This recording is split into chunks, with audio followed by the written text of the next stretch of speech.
Hey Sextor, j'espère que vous allez tous très bien. On se retrouve aujourd'hui pour une nouvelle vidéo. Aujourd'hui, on va enfin répondre à la question est-ce que les boosts vintage ça marche vraiment? Parce que je vois qu'il n'y a pas beaucoup de vidéos qui parlent de ça, voire aucune. Alors que moi à l'époque, j'aurais bien aimé être renseigné sur les boosts vintage, etc. Est-ce que ça marche vraiment? Est-ce que si on les utilise, c'est pas de l'arnaque, etc.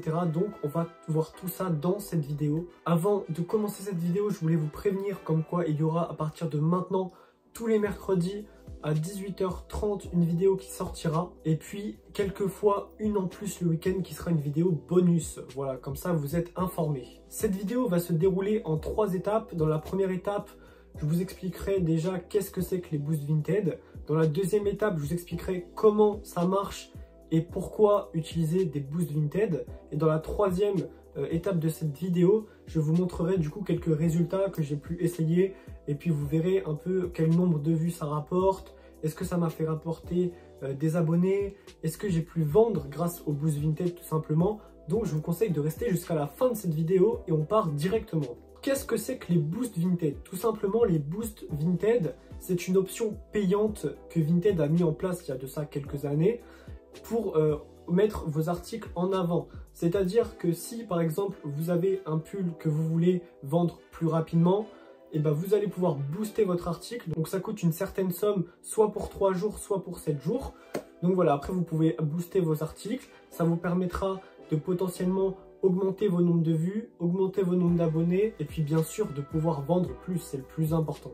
Il existe d'autres options payantes que Vinted a mis en place qu'on pourra parler dans une prochaine vidéo, dont le dressing en vitrine ainsi que le dressing en collection. Mais ça, on pourra en parler lors d'une prochaine vidéo si vous avez des questions sur ça. Aujourd'hui, on va se concentrer uniquement sur les boosts vintage. Alors, comment utiliser les boosts vintage et pourquoi les utiliser? Alors déjà, comment les utiliser? Personnellement, moi, je vous conseille de les utiliser sur des articles qui ont déjà quelques vues. Déjà, ne mettez jamais de boost vintage sur des articles que vous venez de poster parce que j'ai vu, d'après mon expérience, que quand je boostais un article que je venais de poster, eh ben, il n'y avait pas beaucoup d'impact, pas trop de vues, pas trop de likes, pas trop d'abonnements, etc. Pas de vente, tout simplement. Donc pour moi, je trouve que cette option n'est pas très intéressante et rentable. Moi, je vous conseille plutôt de booster un article qui a déjà quelques jours de post. Donc c'est-à-dire que si vous avez posté un article il y a 5 jours de ça, vous voyez qu'il y a quelques vues dessus, quelques likes, etc. Là, vous pouvez le booster et vous êtes sûr que votre article à 70-80%, il est sûr de se vendre.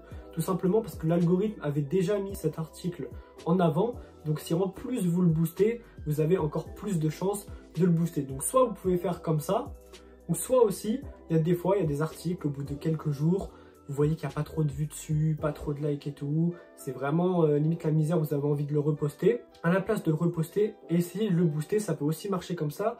Donc soit ça marche dans le sens où vous avez déjà des likes dessus, déjà pas mal de vues, etc. Donc ça va le booster encore plus. Soit vous pouvez tout simplement faire ça sur un article qui a peu de visibilité, peu de likes, etc. qui va permettre du coup de mettre de la visibilité en plus. Donc ça peut marcher dans ces deux cas-là. Mais moi, je vous conseille surtout pas d'utiliser des boosts pour des articles que vous venez de poster. Attendez toujours quelques jours, voire quelques semaines, etc. Mais surtout quelques jours. Et puis après, vous voyez si vous voulez le booster ou pas. Après, bien sûr, ce qui est très important, ne boostez pas n'importe quel article. Si vous avez une chemise banale que vous avez mis à 5 €, etc., qui n'a pas de marque, qui n'a pas une très belle image, qui reflète pas quelque chose, quand vous voyez l'image, quand vous voyez l'article, ne boostez pas cet article parce que vous savez très bien qu'il y aura peu de visibilité et vous avez peu de chances de vendre. Par contre, si vous avez un article qui coûte une certaine valeur, et ben là vous pouvez tout simplement booster cet article parce que vous savez déjà que l'article est bon, l'article est bien. Si vous avez une belle photo, une belle description, que l'article vous plaît et que vous savez que l'article peut plaire parce que voilà, on sait très bien en tant que vendeur vintage, même débutant, etc. On sait très bien quel article va marcher, quel article voilà, est bon ou pas. Donc ces articles-là, c'est ceux-là qu'il faut booster. Il ne faut surtout pas booster un article lambda qui n'a pas de marque, etc. Ne boostez surtout pas ces articles-là. Alors maintenant, on va parler de comment booster. Alors c'est très simple, vous avez l'option qui est un peu partout sur Vinted, je vous montrerai à l'écran, il n'y a pas de souci. Donc après, par contre, qu'est-ce qu'il faut choisir? Il y a toujours deux offres, donc celle pour 3 jours et celle pour 7 jours. Donc moi, je vous conseille toujours de prendre celle pour 7 jours qui est la plus rentable. De toute façon, vous le verrez quand vous allez payer tout simplement cette offre, moi je vous conseille vraiment de prendre celle sur 7 jours qui est bien plus rentable et bien plus intéressante. Après, ce sera à vous de voir. Vous pouvez très bien vendre l'article en 3 jours, mais moi je vous conseille vraiment de laisser une semaine, comme ça les gens ont le temps de tomber sur votre profil et ont le temps tout simplement d'aller voir vos autres articles. Parce que aussi un point avantageux des Boost Vinted, c'est que non seulement des fois les gens arrivent à acheter cet article-là, mais des gens vont aussi se promener sur votre profil pour pouvoir acheter d'autres articles qui sont similaires.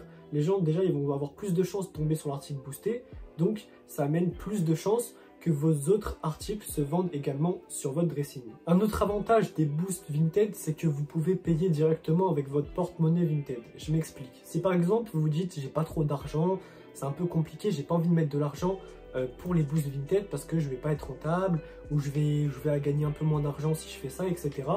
Vous pouvez tout simplement prendre n'importe quel article de votre collection, n'importe quel article de votre dressing, vous le vendez, voilà, vous ne mettez pas trop cher, 5 €, ça vous fait déjà 5 € de boost. C'est-à-dire que vous pouvez déjà payer 2-3 boosts pour d'autres articles qui valent plus cher. Donc c'est comme ça que vous faites. Si vous n'avez pas trop le budget, prenez déjà des articles lambda de votre dressing que vous voulez vous débarrasser, vous les vendez à un petit prix et ça vous permet d'avoir une petite trésorerie tout simplement pour pouvoir investir dans les boosts. Après voilà, moi ce que je vais vous conseiller aussi, c'est de ne pas trop booster, ça sert à rien de booster tous ces articles. Je vous conseille donc de booster tout le temps à peu près 1 ou 2 voire 3 articles, ça dépend de votre budget également. Au début, boostez-en qu'un à la fois et après si vous voyez que vous avez un peu plus de budget etc, vous commencez à en booster 2, à en booster 3, mais pas plus que 3-4 franchement. Ça sert à rien de booster 10 articles dans votre dressing. À part si vous avez vraiment le budget, essayez de le faire. Mais déjà 2-3, je trouve que c'est déjà pas mal.